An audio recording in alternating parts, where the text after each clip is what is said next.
أبد اليوم جاي أودعكم كوزير دفاع، لكن القلوب والبال بيكون معكم طول الوقت. في الفترة الماضية انطلق برنامج تطوير وزارة الدفاع، قطعنا فيه شوط كبير للغاية.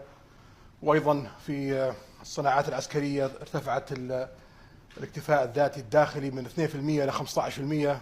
إن شاء الله بعمل الأمير خالد وبعملكم معه نصل لل 50%. وأداء الوزارة وعملها وكل الجوانب في الوزارة الحمد لله يعني وصلت إلى مرحلة مرضية، لكن الأمل إن شاء الله بقيادة الأمير خالد وبعملكم معه وتعاونكم معه نصل لآفاق أوسع، ودائما بنكون قريبين. ويعني والوزارة دائما تكون يعني لها محل خاص في عندي شخصيا بحكم الفترة اللي عملت فيها في السنين الماضية في وزارة الدفاع. فموفقين إن شاء الله، والأمير خالد يسد اللزوم، وإن شاء الله بيقوم بدور